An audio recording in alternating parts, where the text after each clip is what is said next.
tarde a todos. Me chamo Gilmar Machado, pertenço ao Centro Espírita Leon Denis, localizado no Rio de Janeiro, em Bento Ribeiro.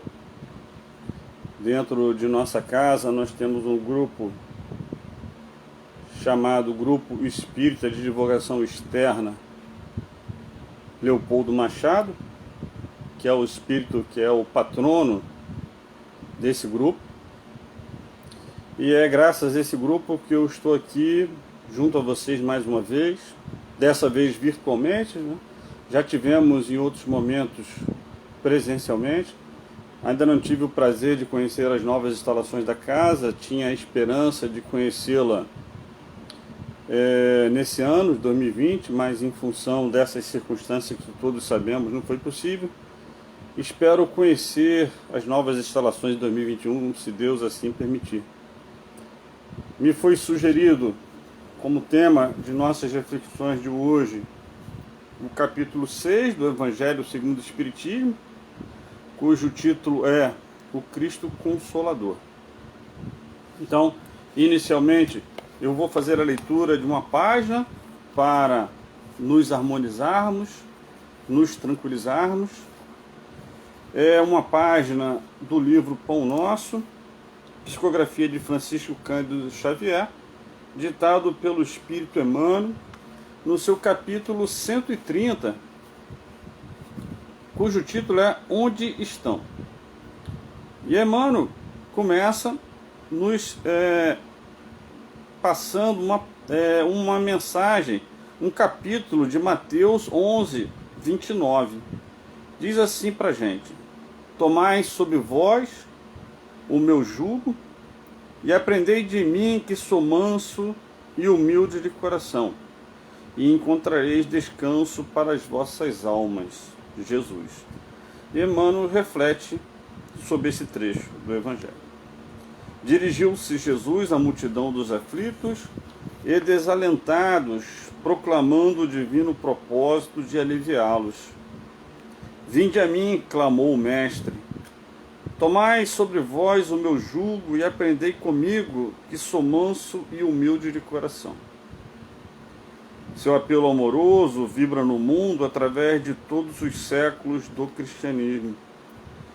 Compacta é a turba de desesperados e oprimidos da terra, não obstante o amorável convite.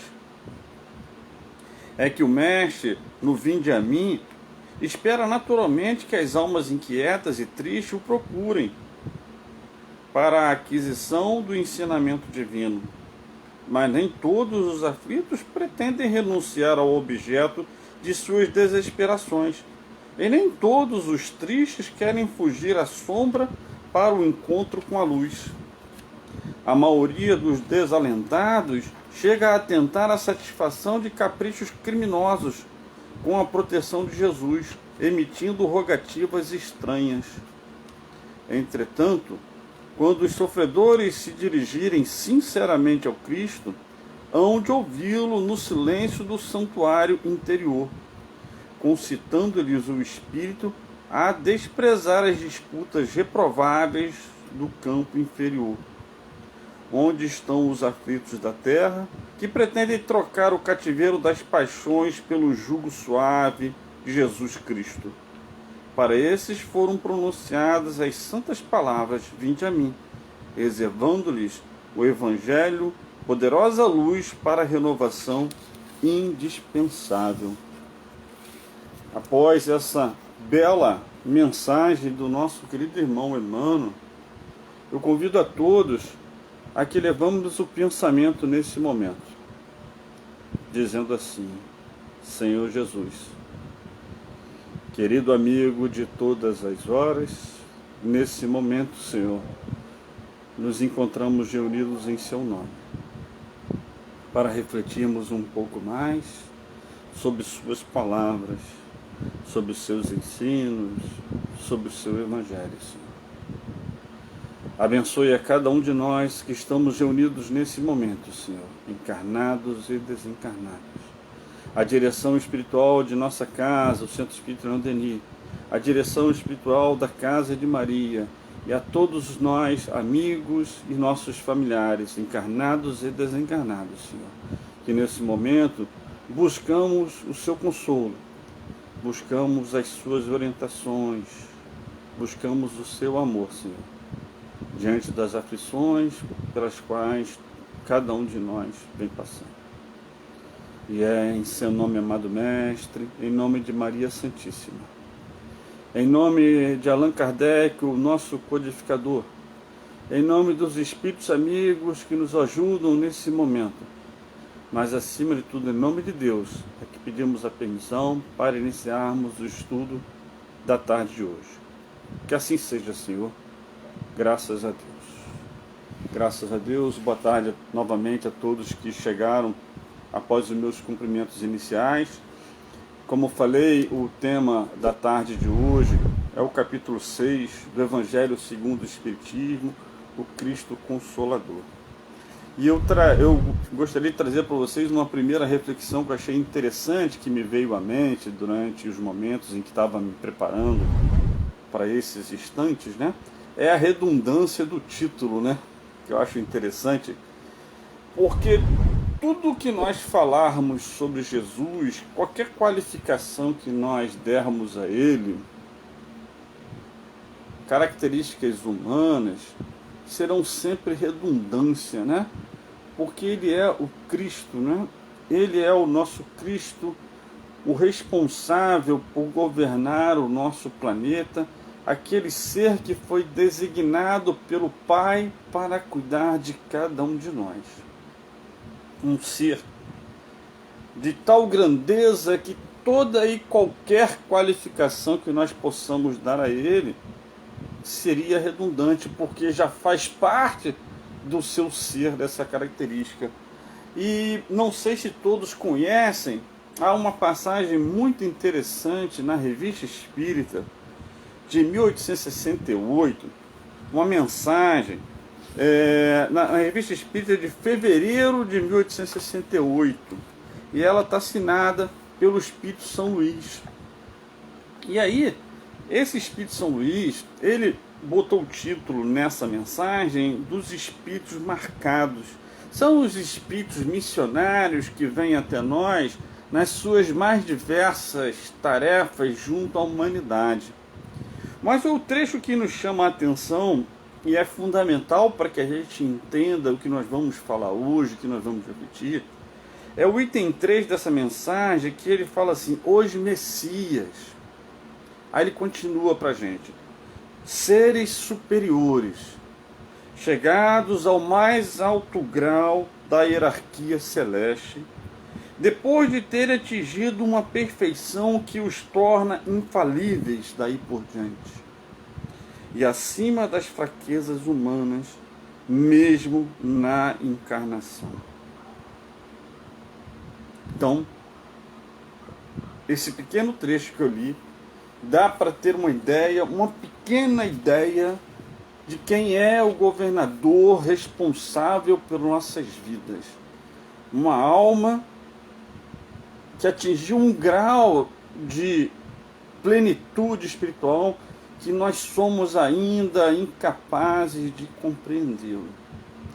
Mas nós já somos capazes de nos entregarmos a Ele, que é o grande objetivo nosso, enquanto habitantes, enquanto espíritos vinculados ao planeta Terra, é em seguir Jesus, porque Ele é o caminho que irá nos levar à condição futura de espíritos felizes para cada um de nós.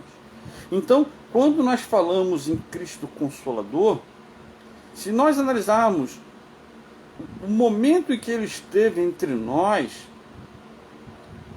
encarnado, associando o que nós lemos na mensagem de Espírito Luís, que eles são infalíveis, inclusive na carne, mostra que todos os passos, as atitudes e os comportamentos, todas as mensagens que Jesus nos passou ao longo desse período em que Ele esteve entre nós, teve um objetivo claro.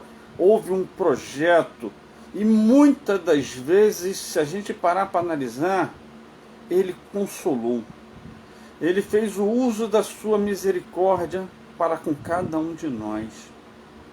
E algumas passagens me vieram à mente durante os meus estudos para esse momento, e que a gente pode perceber as mais diversas facetas dessa consolação que Jesus estendeu àqueles que cruzaram o seu caminho. E a primeira passagem que me veio à mente foi o encontro da mulher adúltera com o Mestre. Enquanto ela estava aflita, enquanto ela estava sofrendo diante da possibilidade de um desencarne trágico, Jesus tem aquele diálogo com aqueles seus perseguidores. E ao final, Jesus se ergue em direção a essa alma. E aí eu vou ler o trecho que eu reservei, que nos chama a atenção sobre esse amor do Cristo por cada um de nós. Está lá em João capítulo 8, versículos 10 e 11.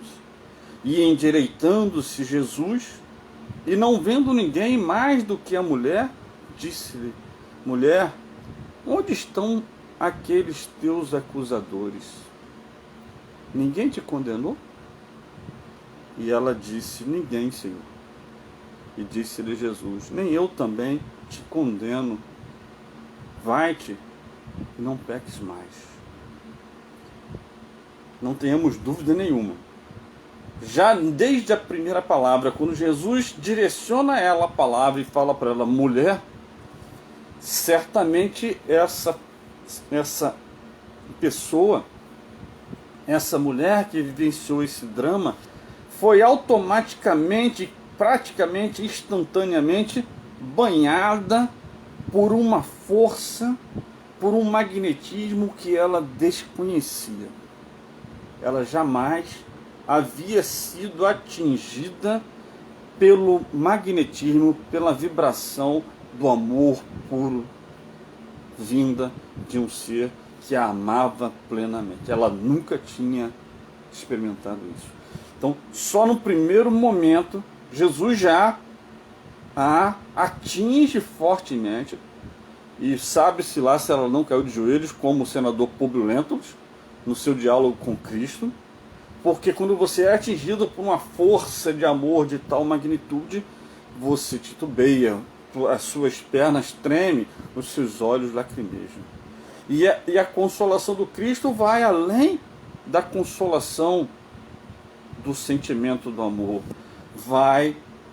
chega a ela através da misericórdia, chega a ela através da compreensão, chega até ela através do não julgamento. Certamente essa mulher sai dali sem entender por quê, sem entender muito, mas efetivamente consolada, não temos dúvida disso. E Jesus, respeitosamente, como ele faz a cada um de nós, não se impôs a ela, não tentou convertê-la, não tentou torná-la cristã, porque ele sabia que ainda não era o momento da sua conversão. Já adiantando um assunto que nós vamos falar daqui a pouquinho. A partir desse instante, ela estaria quite com a lei de Deus? Jesus a quitou? Vou deixar a resposta para depois. Jesus, lá em João capítulo 9, João relata o encontro de Jesus com um cego de nascença. E certamente era um outro aflito, era um outro ser que chorava, e Jesus o consola de uma maneira diferente com que tinha consolado a mulher adúltera. Ele o consola através do restabelecimento da sua visão. E não tenhamos dúvida que essa alma, mesmo que momentaneamente, se sentiu consolada. Momentaneamente, por causa daquilo que nós vamos falar. Porque independentemente desse consolo, dessa amostra daquilo que Jesus pode fazer por cada um de nós, ele tinha questões ainda a se resolver. Próximo à sua crucificação, Jesus percebe a aflição dos seus discípulos e também os consola, dizendo a eles: não se turbe o vosso coração, credes em Deus, credes também em mim. Na casa de meu pai há muitas moradas, se não fosse assim, eu vou-lhe teria dito, pois vou preparar-vos lugar. Diante da negação de Pedro, que também se afligiu, ficou angustiado, ficou aflito, ficou entristecido por ter negado Cristo por 3 vezes, a fim de consolá-lo, a fim de estimulá-lo, que Jesus o chama a fazer? A trabalhar. É a consolação do Cristo através do trabalho. Diz assim Jesus a Pedro: Simão, filho de Jonas, ama-me mais do que estes? Eles estavam num jantar, isso após a crucificação. E Pedro responde: sim, Senhor, tu sabes que te amo. Disse-lhe então Jesus: apacenta os meus cordeiros. Ou seja, então, trabalhe para mim, por favor. Cuide das minhas ovelhas. Isso vai te consolar. Isso vai te ajudar a se restabelecer. Isso vai te ajudar a te reequilibrar. Em outra passagem de Mateus, um pai aflito pede que Jesus cure o seu filho de um processo obsessivo. E Jesus assim o faz para consolar aquele pai, para ajudar que aquele pai prosseguisse no seu caminhar. Jesus consola Marta e Maria ao retirar Lázaro do estado de letargia em que ele se encontrava, porque os amava, e também ainda não era chegado o momento de retorno de Lázaro à pátria espiritual. Jesus vai e consola aqueles aflitos. E seriam só aqueles que acreditavam nele, seriam só aqueles que eram monoteístas, seriam só aqueles que eram seus discípulos que eram consolados? Jesus, lá em Mateus capítulo 8, mostra que não. Vai em sua direção um centurião romano, tido como pagão por todos, e pede pelo seu servidor. Em algumas passagens está que ele pede pelo seu servidor, em outras passagens cita que ele pede pelo seu filho. E Jesus o informa que iria à sua casa auxiliá-lo, e ele demonstra a sua fé dizendo ao Cristo que ele nem precisava disso, bastava que ele assim determinasse, e o seu servo ou o seu filho estaria curado. E foi assim que aconteceu. Jesus consolando também aquela alma tida por todos como pagão. E aí, Allan Kardec, nesse capítulo 6, nos traz uma passagem bastante significativa sobre esse convite de Jesus para nos consolarmos, para que a gente possa sentir o consolo do seu Evangelho diante das aflições pelas quais todos nós passamos em um ano, em um momento que nós estamos vivendo, mais do que nunca, não é, meus irmãos? Mais do que nunca. Allan Kardec cita a passagem de Mateus, capítulo 11, 28 a 30, e que ele botou o título como o jugo leve. Diz assim para nós, Mateus, nas palavras de Jesus: vinde a mim, todos vós que estáis aflitos, e eu vos aliviarei. Tomai sobre vós o meu jugo e aprendei de mim, que sou manso e humilde de coração, e achareis repouso para as vossas almas, porque o meu jugo é suave e o meu fardo é leve. Então, tem algumas questões importantes a serem analisadas nessa passagem de Mateus para a nossa compreensão. Vinde a mim. Jesus nos convida. Jesus nos chama a que nós sigamos na sua direção. Mas ele não impõe, como ele não se impôs à mulher adúltera e não se pôs à grande maioria daqueles que ele consolou e curou. Lembram daqueles 10 leprosos citados por Humberto de Campos no livro Boa Nova?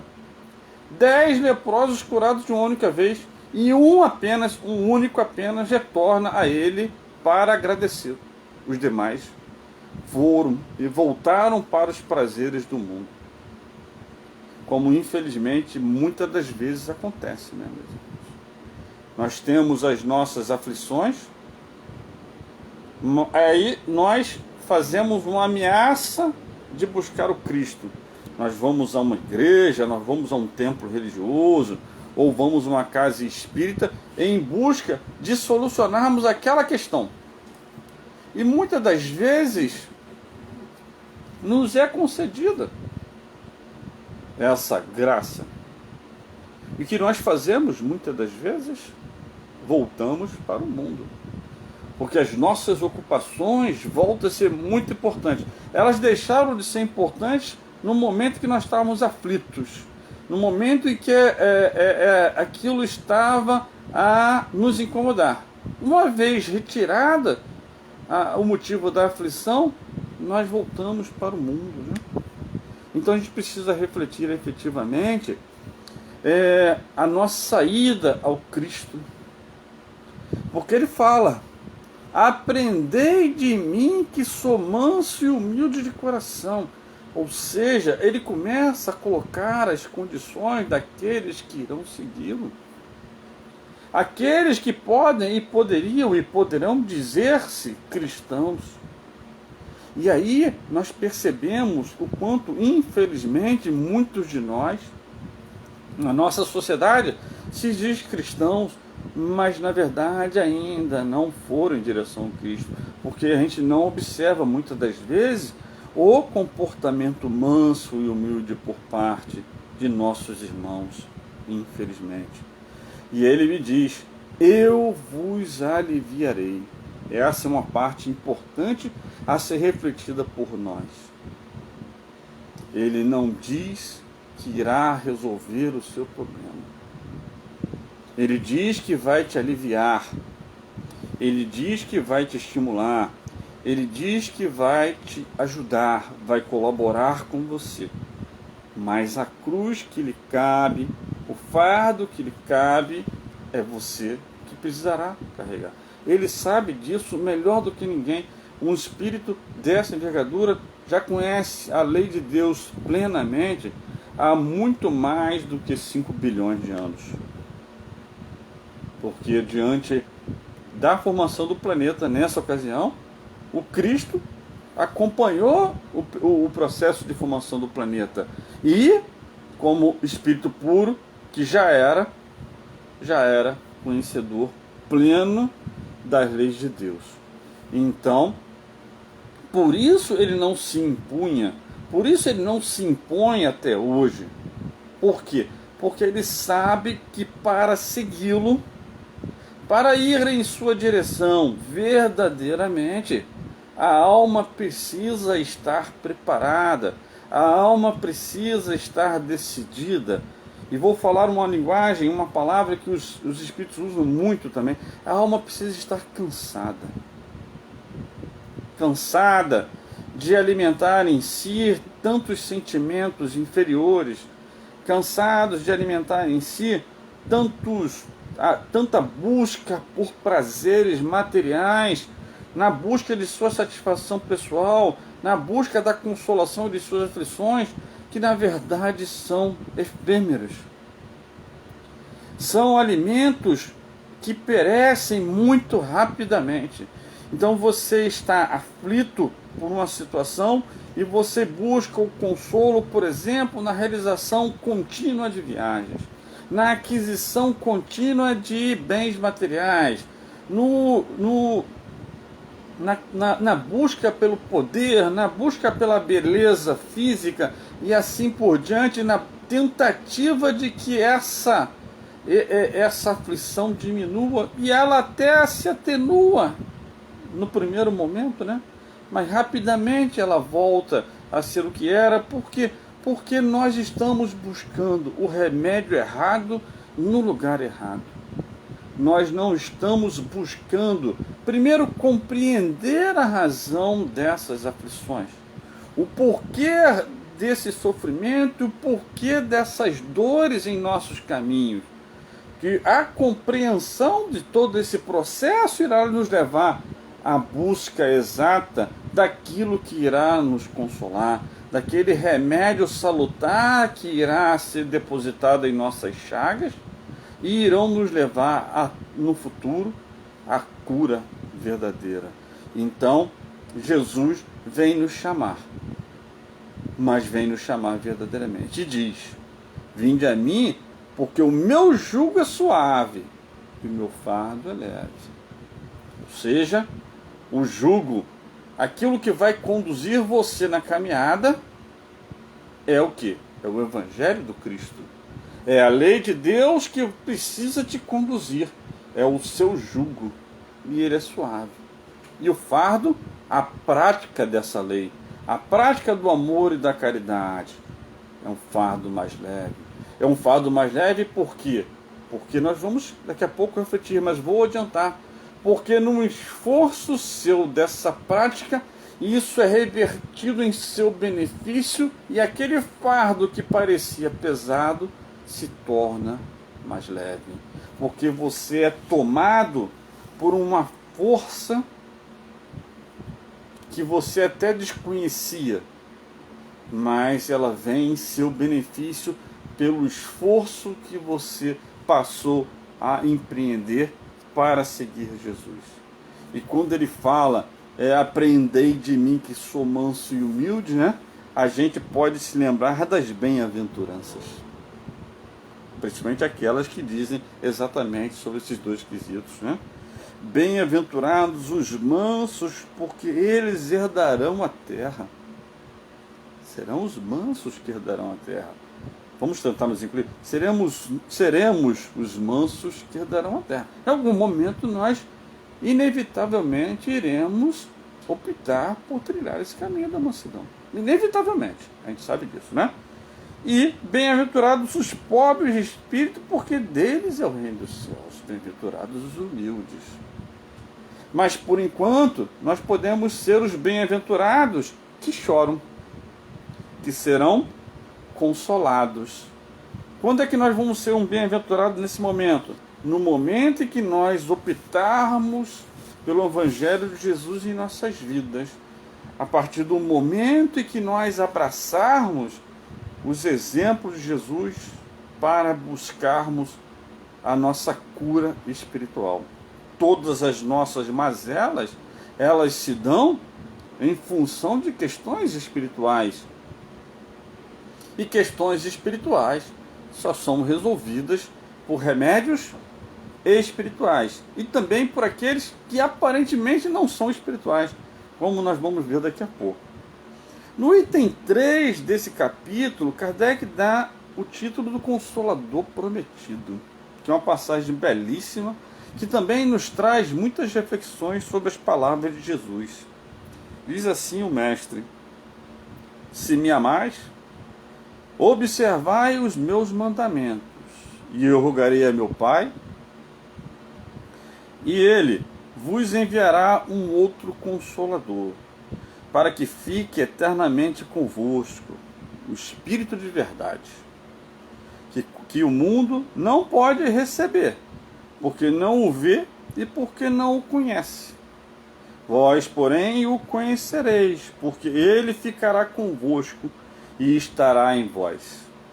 Mas o Consolador, que é o Santo Espírito, que meu Pai enviará em meu nome, vos ensinará todas as coisas e vos fará recordar tudo o que vos tenho dito. Está em João 14, 15, 17 e 26. Eu vou complementar essa passagem de Kardec com outra passagem muito interessante que complementa essa passagem, que está lá em João 16, tá? 12 a 13. Olha que Jesus fala, que também faz com que a gente compreenda essas palavras do Cristo. Diz assim Jesus para nós: ainda tenho muito que vos dizer, mas vós não o podeis suportar agora. Mas quando vier aquele Espírito de verdade, ele vos guiará em toda a verdade, porque não falará de si mesmo, mas dirá tudo o que tiver ouvido e vos anunciará o que há de vir. Olha que coisa interessante, né? Ele fala aquela primeira passagem que nós lemos do item 3 do Evangelho segundo o Espiritismo, que o Consolador prometido nos ensinará todas as coisas. E Jesus, nessa passagem do Cabeleiro, ele fala assim, ó: eu tenho muito para te dizer, mas não podeis suportar agora. E isso vem justamente ao encontro da nossa situação naquele momento da vinda de Jesus e a nossa situação nesse momento. O que acontecia? Jesus, detentor da grande verdade e conhecedor de cada uma de suas ovelhas, ele sabia que, assim como hoje também, essa verdade não pode ser revelada àqueles que não têm maturidade para recebê-la. E olha o que ele falou ali: vocês não teriam condições de suportar. E eu fico fazendo uma análise, a gente pode até analisar como isso seria chocante para cada um de nós se Jesus chegasse para a gente e falasse algumas verdades para nós. Imaginemos se Jesus chegasse para nós e falasse assim: meu filho, você quer ser feliz? Igual a mim, eu sou feliz, sou muito feliz, eu sou eternamente feliz. E aí você chegaria para o Cristo e falou: sim, senhor, eu gostaria, o que eu preciso fazer? Olha, bom, no seu caso em particular, você vai ter que reencarnar umas 5.000 vezes. Você imagina você receber uma verdade como essa? Nada consolador, apesar de ser uma grande verdade. Então, o amor do Cristo por nós não permitia que ele nos explicasse toda a trajetória pela qual nós iríamos passar e iremos passar ainda. Mas se nós percebermos essas palavras de Jesus, nós vamos perceber que isso estava implícito. E Allan Kardec percebeu isso muito claramente. Tanto que lá na Gênesis, no capítulo 1 da Gênesis, é intitulado Fundamentos da Revelação Espírita. E aí tem 2 itens que eu vou dar uma lida, que são muito interessantes, que ele fala justamente dessas palavras de Jesus. Está lá nos itens 26 e 27 do capítulo 1. Olha o que Kardec diz para a gente. Entretanto, o Cristo acrescenta: muitas das coisas que eu vos digo ainda não a podeis compreender, e muitas outras eu teria para dizer que não compreenderíeis. É por isso que vos falo por parábolas. Mais tarde, porém, eu vos enviarei o Consolador, o Espírito de verdade, que restabelecerá todas as coisas e as explicará a vós. Se o Cristo não disse tudo o que poderia ter dito, é porque achou necessário deixar certas verdades na penumbra, até que os homens estivessem em estado de compreendê-las. Portanto, conforme suas palavras, seu ensino era incompleto, uma vez que anunciava a vinda daquele que deveria completá-lo. Ele previra assim que os homens se equivocariam com as suas palavras, que se desviariam dos seus ensinamentos, numa palavra, que desfariam o que ele fez, pois que todas as coisas teriam de ser restabelecidas. Ora, só se restabelece aquilo que foi desfeito. Continua Kardec para nós. Por que ele chama o novo Messias de Consolador? Este nome significativo, sem ambiguidade, é toda uma revelação. Ele previa que os homens teriam necessidade de consolações, o que significa na insuficiência daquelas que eles achariam na crença que iam fundar. Talvez o Cristo jamais fosse tão claro e tão explícito como nestas últimas palavras, às quais poucas pessoas deram atenção, provavelmente porque evitaram esclarecê-las e aprofundar o seu sentido profético. Olha que Kardec nos revela uma reflexão profunda sobre essas palavras de Jesus, ou seja, quando Jesus promete o Consolador, ele sabe, e não podia falar para não causar aflição, mas ele sabia o que estava por vir dali para frente. Suas palavras iriam ser distorcidas, suas palavras seriam desvirtuadas, que falsas religiões cristãs iriam ser fundadas, religiões essas que não consolariam. Não consolariam porque aqueles que estavam fazendo uso da palavra não o faziam com sentimento. Faziam uso de palavras até sagradas, repetiam as palavras de Jesus, mas quando você repete uma palavra, uma sentença, uma frase que você não acredita ou que você não a pratica, ela não tem a função consoladora, porque o seu magnetismo não atinge as pessoas. Você está falando da boca para fora, é o que infelizmente acontece até hoje. E acontece até hoje, infelizmente, meus irmãos, com muitos de nós que buscam a solução de nossas aflições de forma imediata. A busca do imediatismo, da solução rápida e fácil para as nossas aflições, fazem com que nós caiamos nas mãos desses falsos profetas, que usam de palavras bonitas, palavras sagradas do Evangelho, mas sem nenhum tipo de envolvimento espiritual com elas. Nós vemos isso à nossa volta. Por isso, diante do desespero daquele ser que quer ver o seu problema resolvido, elas podem surtir inicialmente até um efeito consolador. Mas, como citado anteriormente, esse efeito consolador é passageiro, porque daqui a pouco a pessoa volta a refletir, vai perceber que suas aflições não cessaram, vai perceber que seus problemas não foram resolvidos, porque quem tem a permissão para resolver os nossos problemas perante a lei somos nós individualmente. E essa é uma das grandes bênçãos que nós devemos dar ao Consolador prometido, que chegou até nós, por merecimento nosso, mas também e principalmente por misericórdia de Deus, que permitiu que no século XIX, através de uma grande alma, uma doutrina fosse codificada por seu intermédio. Interessante a grandeza dessa alma, que desde o início do seu contato com os fenômenos das mesas, ele percebeu o que estava por trás. É interessante isso, né? Fenômeno das mesas girantes não eram coisas novas, mesas falantes não eram coisas novas. Allan Kardec cita isso, por exemplo, no livro dos Médiuns. Ele cita lá que há anotações de Tertuliano, que foi um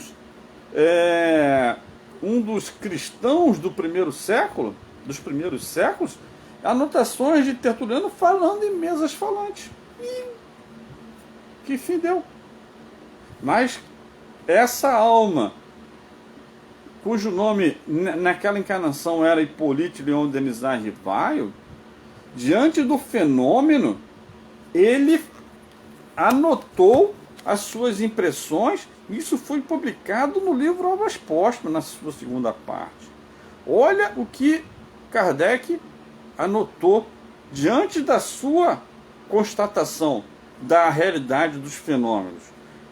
Diz assim para nós: compreendi, antes de tudo, a gravidade da exploração que ia empreender. entrevi nesses fenômenos a chave do problema tão obscuro e tão controvertido do passado e do futuro da humanidade. A solução do que procurara durante toda a minha vida. Era, numa palavra, toda uma revolução nas ideias e nas crenças. Porque o que ele tinha percebido naquele momento? A constatação da imortalidade da alma.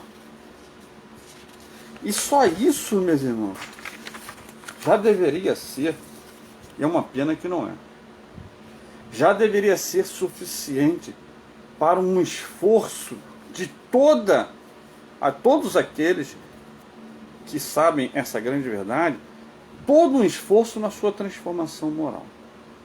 Porque você não irá mais morrer.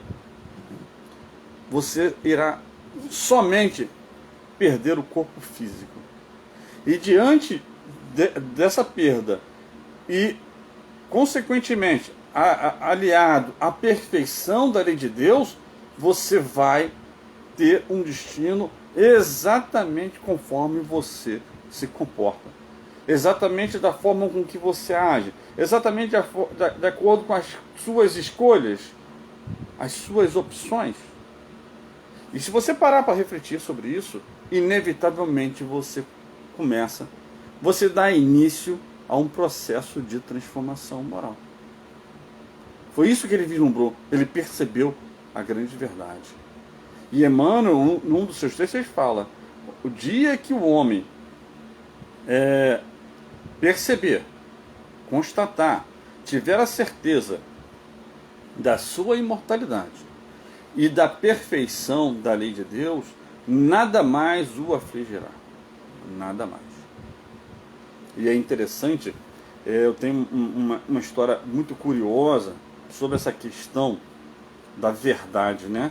Como a verdade, ela precisa ser revelada gradativamente para que ela tenha a função consoladora que o Cristo deseja para cada um de nós. Eu tenho um conhecido, trabalhador de outra casa espírita, que me revelou uma situação muito curiosa. E sempre que eu estou com ele, eu falo com ele: ó, fulano, muito obrigado, novamente você foi personagem de uma palestra minha.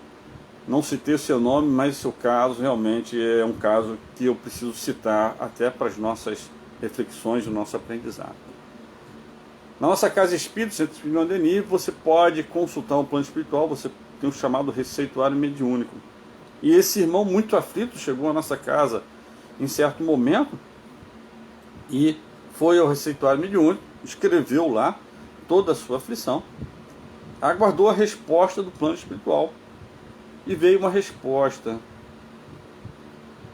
filho, estude e trabalhe, nós iremos te amparar. Nosso amigo ficou muito bravo, não é possível. Eu escrevo tantas linhas e o Espírito responde isso para mim? Provavelmente o médium devia estar obsidiado, alguma coisa assim. Ficou meio chateado com a casa, se afastou alguns dias, algumas semanas. Eu já sei. Eu acho que eu não expliquei direito o meu problema. Estou aflito e eu acho que eu acabei economizando palavras. E foi lá e escreveu um testamento. Aguardou a resposta. Veio a resposta do plano espiritual: filho, estude e trabalhe, nós iremos te amparar. Aí que o rapaz ficou mais bravo ainda. Aí ficou mais aflito e ficou mais revoltado e ficou mais semanas, talvez meses, sem voltar a casa. Ele falou: não é possível, não. Eu vou escrever o meu problema, a minha aflição com outras palavras, porque provavelmente não entenderam. Os espíritos não entenderam o meu problema. E novamente foi nosso companheiro, escreveu novamente por receituário mediúnico. Só que dessa vez dá até a impressão que o espírito se impacientou. Não se impacientou, não perdeu a paciência, né? Não perdeu. Mas o espírito só falou, acho que foi para ele ter certeza. Ele falou assim: filho, nós já te falamos, estude e trabalhe, nós iremos te amparar. Ele falou: Gilmar, graças a Deus eu finalmente consegui resolvi seguir os conselhos dos amigos e comecei a estudar a doutrina espírita e a trabalhar em obra social. E hoje eu entendo os motivos das minhas aflições e certamente, se eles dissessem para mim a verdade desde a primeira vez, certamente eu não teria permanecido na doutrina espírita. Eu não voltaria mais àquela casa, porque eu não aceitaria. Não aceitaria, eu não estava preparado. E o que é mais curioso, gente, é o amor, né, dos espíritos por nós ao fazer isso conosco, né? É o amor. É não revelar a ele que ele foi o construtor desse momento pelo qual ele está vivendo. Ele fez escolhas. E o que é mais curioso e mais fantástico nesse amor todo, eles nos mandam trabalhar.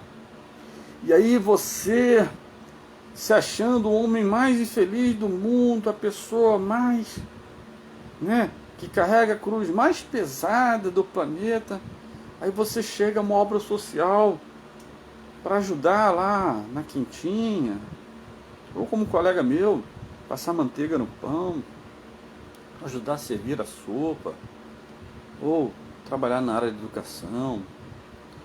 E aí você vê aquelas almas sorrindo, né? E aí você vai conversar com aquelas almas e perceber o tamanho de suas cruzes, o material que é feito de suas cruzes, cruzes de aço, cruzes de concreto, a sua é de madeira, uma madeira até que não é tão pesada assim, e você achando a sua cruz pesadíssima. Aí você vê, né? É como se fosse aquela injeção emergencial, né? Para te despertar, para te acordar e fazer você despertar para a realidade, né? Ou seja, aquela injeção de ânimo que você toma e fala, você sente até vergonha, né?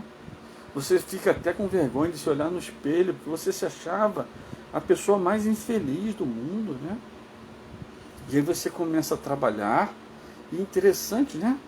Você, no início, você ia se arrastando, hoje está chovendo, hoje está muito sol, né?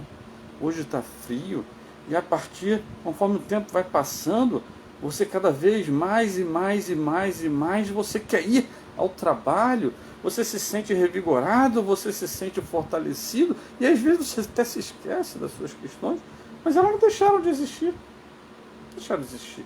Continuam existindo, mas é o trabalho do bem, meus irmãos, que alimenta nossas almas, que toca os nossos corações, e nós começamos, como nós vemos lá naquela passagem, naquela resposta à questão 132 do Livro dos Espíritos, né, em que Kardec pergunta qual o objetivo da encarnação. Se vocês forem ver lá a resposta, numa das frases lá da resposta, nessa hora você está participando da obra da criação. Ou seja, você é um colaborador do Cristo. Você passa a ser um colaborador de Deus junto a toda a sociedade. O trabalho que você faz junto aos aflitos acaba te consolando, e aí você entende o que algumas almas falaram há tanto tempo atrás e ninguém entendia. São Francisco dizendo que eu console e não seja consolado. Lá na frente ele diz, porque quando eu consolo, eu sou consolado. Mas como é que é essa história? É exatamente isso, né? Nós vemos isso na prática. Jesus nos chamando ao trabalho para nos consolar.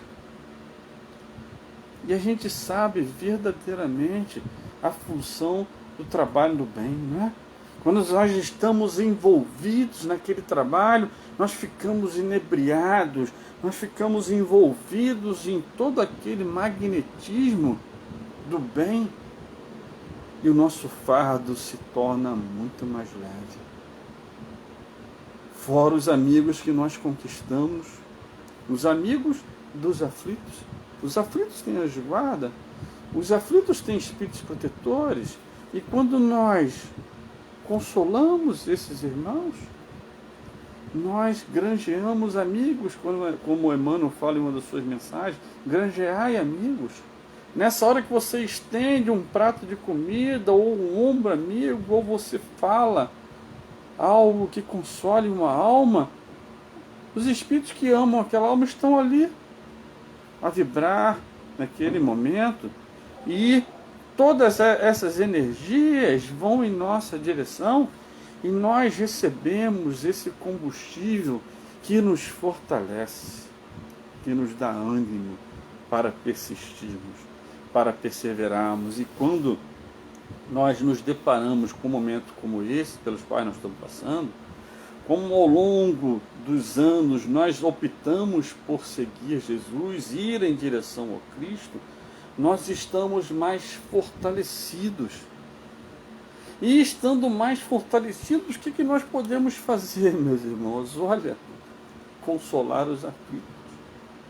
Quanta aflição à nossa volta. Quanta dor.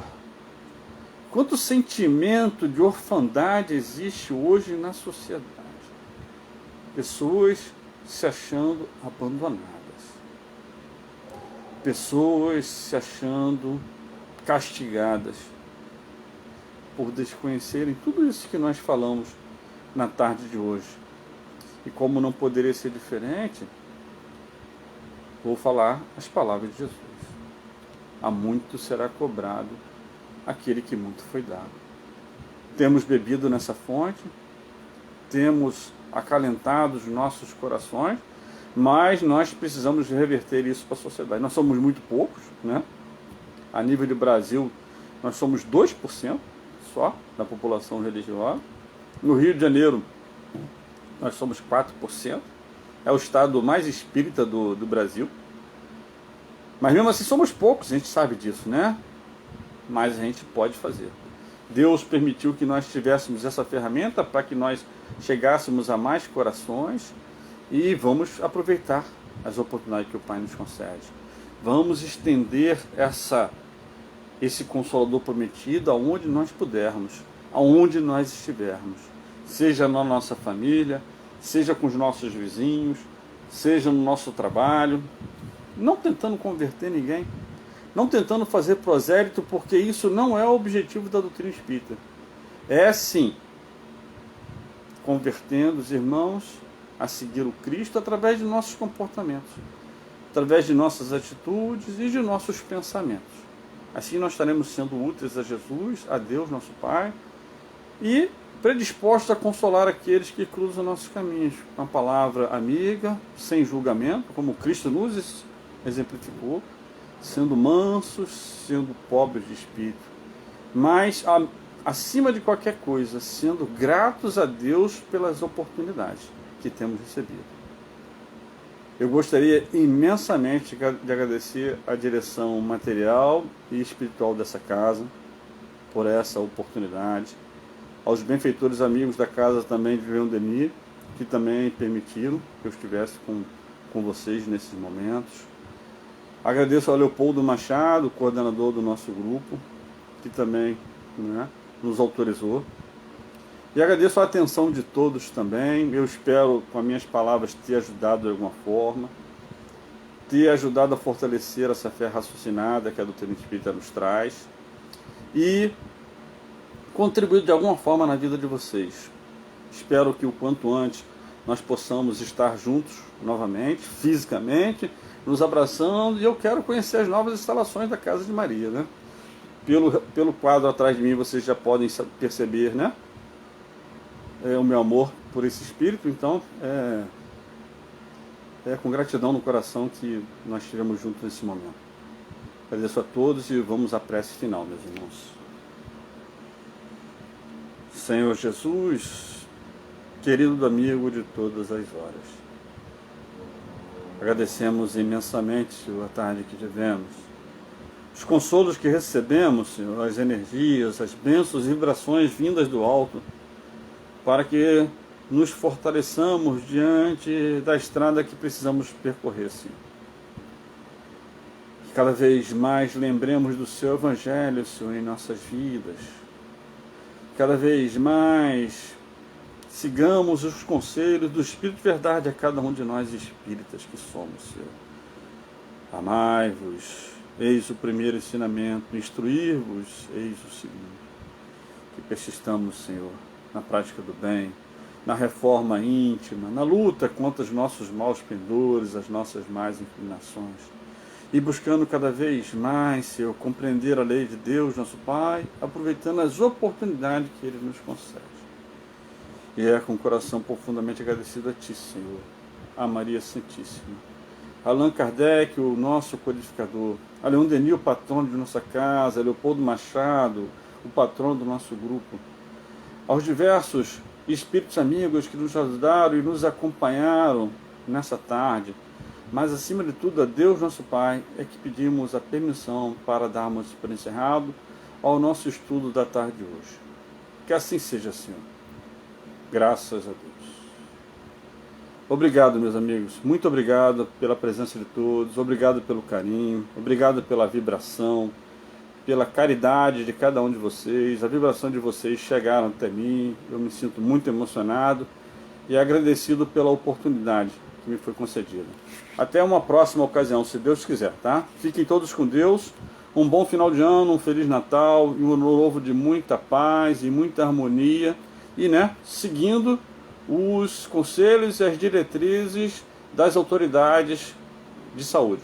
Um grande abraço a todos.